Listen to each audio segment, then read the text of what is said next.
بسم اللہ الرحمن الرحیم۔ السلام علیکم۔ دل کی پرخلوص دعاؤں کے ساتھ زہرا وائس میں خوش آمدید۔ رمضان المبارک کی فضیلت۔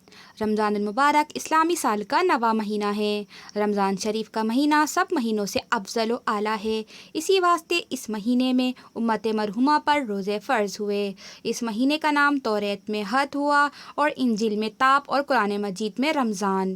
حد اس لیے فرمایا گیا کہ یہ گناہوں کو کھوتا ہے، تاب اس لیے کہا کہ روزے دار اس ماہ میں گناہوں سے پاک ہو جاتا ہے، اور قربت بھی فرمایا اس لیے کہ بندے کو اس مہینے میں اللہ پاک کے ساتھ نہایت قربت ہوتی ہے۔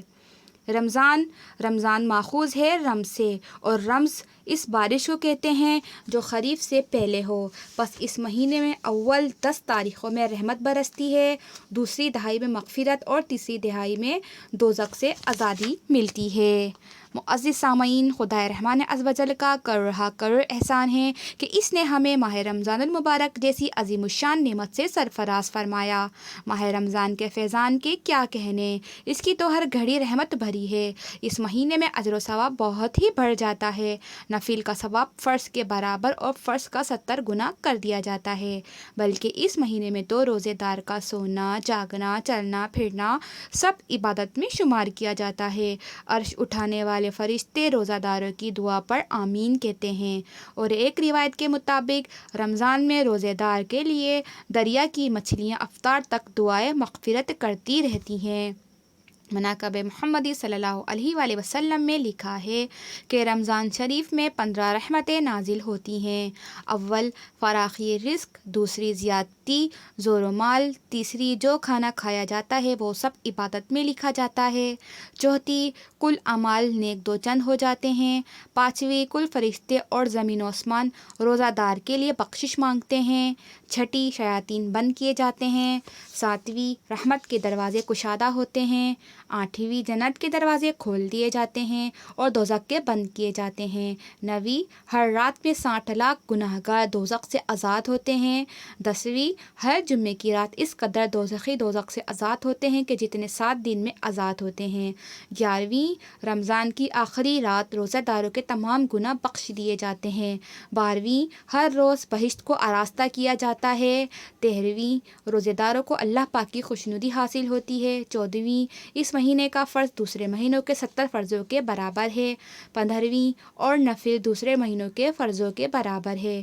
حضرت سیدنا ابو ہریرہ رضی اللہ تعالیٰ عنہ سے مروی ہے کہ حضور پر نور صلی اللہ علیہ وآلہ وسلم کا فرمان عالی شان ہے کہ 5 نمازیں اور جمعہ اگلے جمعے تک اور ماہ رمضان اگلے ماہ رمضان تک گناہوں کا کفارہ ہیں، جب تک کہ کبیرہ گناہوں سے بچا جائے۔ حضرت ابو سعید خدری رضی اللہ تعالیٰ عنہ سے روایت ہے کہ رسول خدا صلی اللہ علیہ وآلہ وسلم کا فرمان ہے کہ جب ماہ رمضان کی پہلی رات آتی ہے تو آسمانوں کے دروازے کھول دیے جاتے ہیں اور آخر رات تک بند نہیں ہوتے۔ جو کوئی بندہ اس ماہ مبارک کی کسی بھی رات میں نماز پڑھتا ہے تو اللہ اس کے ہر سجدے کے عوض میں اس کے لیے 1500 نیکیاں لکھتا ہے، اور اس کے لیے جنت میں سرخ یاقوت کا گھر بناتا ہے جس میں 60,000 دروازے ہوں گے، اور ہر دروازے کے پٹ سونے کے بنے ہوں گے جن میں یاقوت سرخ جڑے ہوں گے۔ بس جو کوئی ماہ رمضان کا پہلا روزہ رکھتا ہے تو اللہ مہینے کے آخر دن تک اس کے گناہ معاف فرما دیتا ہے، اور اس کے لیے صبح سے شام تک 70,000 فرشتے دعائے مغفرت کرتے رہتے ہیں۔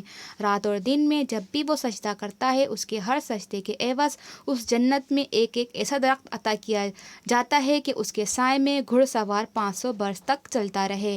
معزز سامعین، اللہ عز و جل کا کس قدر احسان ہے کہ اس نے ہمیں اپنے حبیب صلی اللہ علیہ وآلہ وسلم کے طفیل ایسا ماہ رمضان عطا فرمایا کہ اس ماہ مکرم میں جنت کے تمام دروازے کھل جاتے ہیں اور نیکیوں کا اجر خوب بڑھ جاتا ہے۔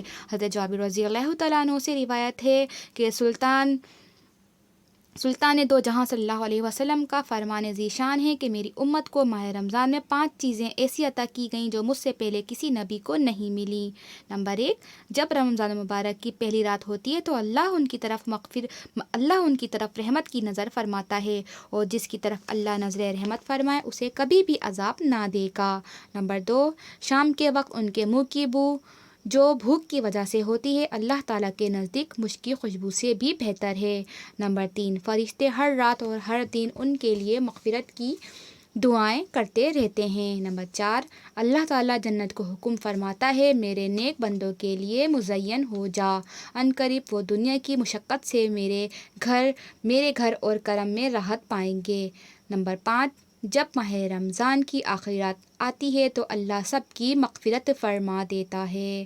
سبحان اللہ۔ الغرض ماہ رمضان المبارک کے فضائل سے کتب و احادیث مالا مال ہیں۔ رمضان المبارک میں اس قدر برکتیں اور رحمتیں ہیں کہ ہمارے پیارے آقا صلی اللہ علیہ وسلم نے یہاں تک کا ارشاد فرمایا کہ اگر بندوں کو معلوم ہوتا کہ رمضان کیا ہے تو میری امت تمنا کرتی کہ کاش پورے سال رمضان رہتا۔ سبحان اللہ۔ سامعین، یہ ہے رمضان کی شان۔ بے شمار احادیث رمضان کے فضائل کے بارے میں ہیں۔ سامعین، خوشی خوشی ماہ رمضان کا استقبال کریں، رمضان کے تمام روزے رکھیں، عبادت کریں، کلام پاک پڑھیں اور ساتھ خدمت انسانی بھی کریں۔ شکریہ۔